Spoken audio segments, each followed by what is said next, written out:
Hello दोस्तों, स्वागत है आपका अपने यूट्यूब चैनल नौकरी सेशन पर। उम्मीद करता हूं कि आप लोग स्वस्थ होंगे और अपनी पढ़ाई अच्छे से करेंगे। तो आज की हमारी वीडियो काफ़ी इंपॉर्टेंट रहने वाली है। आज हम बात करने वाले हैं ईपीएफओ एसएसए एग्ज़ाम के बारे में, जिसके की अभी आंसर की रिलीज़ की जा चुकी है। ठीक है, तो अभी तक आपने अगर आंसर की नहीं देखी है तो आप आंसर की देख लीजिए। ठीक है, नहीं तो इसकी जो आंसर की का लिंक है वो चला जाएगा, फिर आप जो है यहाँ पर आंसर की नहीं देख पाएंगे।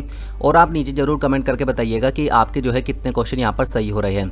अब हम बात करेंगे कि आंसर की के बाद जो है आपकी क्या फाइनल यहाँ पर कट ऑफ रह सकती है। साथ ही साथ हम जो है इसमें देखेंगे कि आपकी जो है यहाँ पर ईजी शिफ्ट और हार्ड शिफ्ट रही मतलब कौन सी रही है, और सेक्शन वाइज जो है आपकी बात जो सेशन वाइज आपकी बात कट ऑफ लगने वाली है।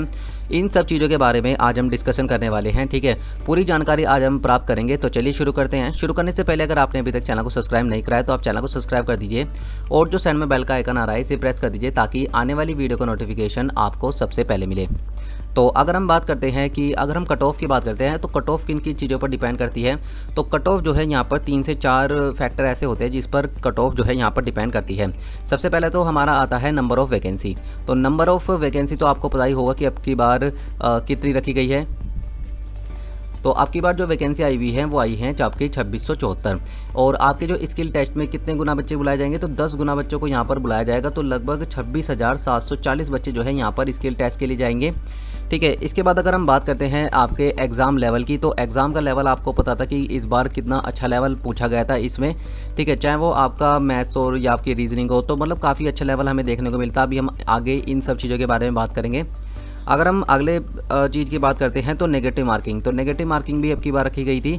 ठीक है, तो नेगेटिव मार्किंग का भी कट ऑफ पर काफ़ी ज़्यादा डिपेंड मतलब पड़ता है। ठीक है, इफेक्ट जो है यहाँ पर पड़ता है। अगर हम यहाँ पर एग्ज़ाम पैटर्न की बात करते हैं तो इस तरह से जो है आपकी बार आपका एग्ज़ाम पैटर्न रहा था। ठीक है, जनरल एप्टीट्यूड से आपके 30 क्वेश्चन आए थे 120 मार्क्स के। ठीक है, अगर हम जनरल नॉलेज और जनरल अवेयरनेस की बात करते हैं तो 30 क्वेश्चन थे 120 मार्क्स के। ठीक है, और आपके बाद जो है यहाँ पर क्वांटिटिव एबिलिटी 30 क्वेश्चन थे आपके 120 मार्क्स के। इंग्लिश की बात करते हैं तो इंग्लिश में जो है आपके 50 क्वेश्चन पूछे गए थे 200 मार्क्स के। और कंप्यूटर लिटरेसी की बात करते हैं तो 10 क्वेश्चन आए थे 40 नंबर के। ठीक है, यानी कि 150 क्वेश्चन पूछे गए थे आपसे 600 नंबर के, यानी कि एक क्वेश्चन 4 नंबर का था आपका। और इसमें जो है आपको समय जो दिया था वो 150 मिनट दिया गया था, यानी कि 2 घंटे 30 मिनट का समय इसमें दिया गया था। इसमें सबसे बड़ी बात आपकी बार ये थी कि मतलब जब आप एक सेशन कंप्लीट कर लेते हैं तभी उसके बाद दूसरा सेशन यहाँ पर खुल रहा था, या ऐसा नहीं हो रहा था कि मान लीजिए अगर आपने जैसे कि मान लिया आप पहला कर लिया आपने, दूसरा कर लिया, फिर तीसरा कर लिया, और पहले सेशन में आपके कुछ क्वेश्चन छूट गए थे तो आप जो है यहाँ पर बाद में उसे कर सकते हैं। लेकिन अब की बार ऐसा नहीं था। अगर आपने जो है यहाँ पर एक सेशन कंप्लीट कर लिया, उसे जब आप पूरा यहाँ पर सबमिट कर देते तभी जो है यहाँ पर अगला सेशन खुलता था। तो इससे जो है काफ़ी ज़्यादा यहाँ पर इफेक्ट पड़ता है पेपर करने के लिए। जो यहाँ पर क्वेश्चन अटैम्प्ट करना होता है हमें, उसके लिए जो है यहाँ पर कम टाइम मिलता है, जिससे कि काफ़ी सारे क्वेश्चन जो है वो छूट जाते हैं। क्योंकि पेपर में जो है काफ़ी माइंड ऐसे ही रहता है कि हम कोई क्वेश्चन उस समय नहीं सोच पाते हैं, बाद में सोचना पड़ता है। लेकिन अगर ऐसे मतलब फेज़ वाइज होता रहा, मतलब जब सेक्शन वाइज होता है तो फिर जो है यहाँ पर इतना टाइम नहीं बचता है और हमें उसे जो है यहाँ पर सबमिट करके आगे बढ़ना होता है, जिससे क्या होता है कि काफ़ी सारे क्वेश्चन जो है वो छूट जाते हैं, या फिर हम जल्दीबाजी में क्या होता है उसे गलत कर देते हैं। तो इस चीज़ का जो है काफ़ी इफेक्ट पड़ता है मतलब नंबर ऑफ़ अटैम्प्ट पर। ठीक है, इसके बाद यदि हम एग्ज़ाम लेवल की बात करते हैं तो एग्ज़ाम का लेवल तो आपको पता ही था कितना मतलब अब की बार अच्छा खासा पूछा गया था। अगर हम मैथ की बात करते हैं तो मैथ जो है वो काफ़ी कैलकुलेटिव पूछा गया था।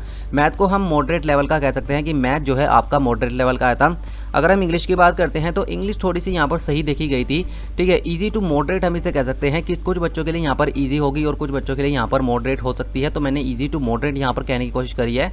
अगर हम रीजनिंग की बात करते हैं तो रीजनिंग का भी लेवल जो है वो काफ़ी अच्छा देखा गया था। मॉडरेट लेवल का ही हमारे पास, मॉडरेट टू हार्ड भी आप इसे कह सकते हैं। ठीक है, और रीजनिंग अब की बार काफ़ी अच्छी पूछी गई थी। ये देखकर काफ़ी मतलब हैरानी हो रही थी कि रीजनिंग जो है जो रीजनिंग का लेवल है वो इतना अच्छा पूछा गया था। ठीक है, तो मॉडरेट टू हार्ड जो है अब की बार रीजनिंग पूछी गई थी। इसी वजह से जो है यहाँ पर कट ऑफ थोड़ी सी कम जाने की उम्मीद है। ठीक है, अगर हम जीके जीएस की बात करते हैं तो जीके जीएस थोड़ी सी यहाँ पर टफ देखने को मिली थी, तो मतलब आप इसे हार्ड कह सकते हैं। ठीक है, तो जीके जो है वो काफ़ी यहाँ पर हार्ड पूछी गई थी। जिस तरह से आपका एग्ज़ाम का लेवल था, मैंने सारे एग्ज़ाम को यहाँ पर जो है एनालिसिस करा है और उसी के अकॉर्डिंग मैं आपको बता रहा हूँ कि अगर हम यहाँ पर जीके जीएस की बात करें तो उनका जो लेवल था वो बाकी सब्जेक्ट से काफ़ी यहाँ पर हाई देखने को मिला था। और अगर हम कंप्यूटर की बात करें तो कंप्यूटर का लेवल भी काफ़ी हार्ड था। तो अगर हम ओवरऑल की बात करते हैं तो ओवरऑल जो है आपका मॉडरेट टू हार्ड यहाँ पर एग्ज़ाम जो है वो देखने को मिला था। ठीक है, तो इन सब चीज़ों का जो है यहाँ पर काफ़ी इफेक्ट पड़ने वाला है। अब अभी आपको पता है, मैंने आपको वैकेंसी बताई कि 2674 है, ठीक है, लेकिन यहाँ पर नंबर ऑफ़ कैंडिडेट्स भी काफ़ी सारे हैं। अगर हम इसके बाद बात करते हैं कि आपकी हार्ड शिफ्ट कौन सी रही थी, कि मतलब सबसे ज़्यादा नंबर किसको मिलने के यहाँ पर चांसेस है, तो अगर हम हार्ड शिफ्ट की बात करें तो आपकी बार देखा गया था कि जितना यहाँ पर बच्चों से पता करा है और मतलब जितना भी मैंने एनालिसिस करा है अपने लेवल पर, तो हमने देखा है कि 21 अगस्त की जो आपकी सेकंड शिफ्ट थी वो जो है यहाँ पर सबसे हार्ड मानी गई है और सबसे ज़्यादा नॉर्मलाइजेशन मिलने की उम्मीद भी इन्हीं को है, ठीक है। इसके बाद जो है इसके बाद हार्ड शिफ्ट देखी गई थी वो आपकी 23 अगस्त की देखी गई थी और उसके बाद जो है यहाँ पर 18 अगस्त की शिफ्ट जो है यहाँ पर हार्ड थी, ठीक है। तो यहाँ पर जो है 21 अगस्त की सेकंड शिफ्ट को जो है यहाँ पर नॉर्मलाइजेशन सबसे ज़्यादा मिलने की उम्मीद है। ऐसा नहीं है कि यहाँ पर जो आपकी बाकी 23 अगस्त की और 18 अगस्त की शिफ्ट रही थी इन्हें यहाँ पर नॉर्मलाइजेशन नहीं मिलेगा, इन्हें भी यहाँ पर नॉर्मलाइजेशन मिलेगा, लेकिन 21 अगस्त सेकंड शिफ्ट के बच्चों को सबसे ज़्यादा यहाँ पर फ़ायदा होने वाला है। इसके बाद यदि हम यहाँ पर सेक्शन वाइज कट ऑफ की बात करते हैं तो सेक्शन वाइज कट ऑफ अब की बार आपकी रहने वाली है, सब्जेक्ट वाइज जो है आपकी सेक्शन कट ऑफ रहेगी, ठीक है। इससे पहले हम बात करते हैं कि अगर आपने ऑब्जेक्शन लगाया है या नहीं, तो आप मुझे ये नीचे कमेंट करके जरूर बताइएगा कि आपने ऑब्जेक्शन लगाया है या नहीं लगाया है, और लगाया तो कौन से क्वेश्चन में लगाया है, ठीक है। आपको पता है कि जो ऑब्जेक्शन लगाने की फ़ीस थी वो 500 रुपये फ़ीस थी, ठीक है। काफ़ी सारे बच्चे ऐसे होते हैं जो कि 500 रुपये फ़ीस को अफोर्ड नहीं कर पाते हैं, उन्हें पता होता है कि हाँ इस क्वेश्चन में ऑब्जेक्शन लगाना है, ठीक है। इसलिए वो जो है यहाँ पर यूट्यूब चैनल जितने भी हैं उनके नीचे कमेंट करते रहते हैं कि भाई इस पर ऑब्जेक्शन लगा दीजिए, ठीक है। तो काफ़ी सारे बच्चे ऑब्जेक्शन नहीं लगा पाते हैं, लेकिन मैं आपको एक चीज़ बताता हूँ, अगर आपने ऑब्जेक्शन नहीं लगाया है तो आपको बिल्कुल भी टेंशन लेने की ज़रूरत नहीं है। अगर मान लीजिए कि आपने एक क्वेश्चन है, मान लीजिए क्वेश्चन 5 है, ठीक है, और आपने जो है आपको लगता है इस पर ऑब्जेक्शन लगाना चाहिए था, लेकिन आप वो नहीं लगा पाए और किसी दूसरे बच्चे ने जो है यहाँ पर ऑब्जेक्शन लगा दिया, तो आप ये मत सोचेगा कि अगर जिसने ऑब्जेक्शन लगाया है उसे ही नंबर मिलेंगे। अगर उसका ऑब्जेक्शन सही माना जाता है तो आपको भी नंबर दिए जाएंगे और उस बच्चों को भी यहाँ पर नंबर मिलेंगे, ठीक है। तो सबको जो है यहाँ पर बराबर नंबर मिलने वाले हैं। तो अगर वो अपने ऑब्जेक्शन नहीं लगाया है तो कोई दिक्कत की बात नहीं है। 3 तारीख की शाम तक जो है इसकी लास्ट डेट थी, जो कि अब ख़त्म हो चुकी है, ठीक है। तो अगर आपने ऑब्जेक्शन नहीं लगाया तो बिल्कुल भी टेंशन मत लीजिएगा, ठीक है। अगर किसी और बच्चे ने यहाँ पर ऑब्जेक्शन लगा दिया होगा तो उसके नंबर जो है आपको मिल जाएंगे। अगर हम यहाँ पर सेक्शन वाइज कट ऑफ की बात करते हैं तो ये काफ़ी इंपॉर्टेंट है। अगर हम मैथ की बात करते हैं, ठीक है, जैसे कि अब की बार एग्ज़ाम का लेवल देखा गया तो लेवल के अकॉर्डिंग ही मैं आपको बताऊँगा, क्योंकि आंसर की मैंने देखी है, ठीक है। तो उसमें जो है यहाँ पर जब बच्चों के नंबर ज़्यादा बन रहे थे, ठीक है, तो उनकी आंसर की देखने के बाद धीरे धीरे उनके नंबर अपने लेवल पर आने शुरू हो गए हैं, ठीक है। क्योंकि बच्चे पहले तो कह देते हैं कि हम इतने करके आए हैं, इतने करके आए हैं, लेकिन जो असली चीज़ पता चलती है वो आपकी आंसर की से ही पता चलती है। और उसी के अकॉर्डिंग अगर हम यहाँ पर सेशन वाइज कट ऑफ की बात करते हैं तो अगर हम मैथ की बात करते हैं तो मैथ में यदि आप 37 से लेकर और 40 तक मार्क्स ला रहे हैं तो आप जो है अपने आप को सेफ मान सकते हैं।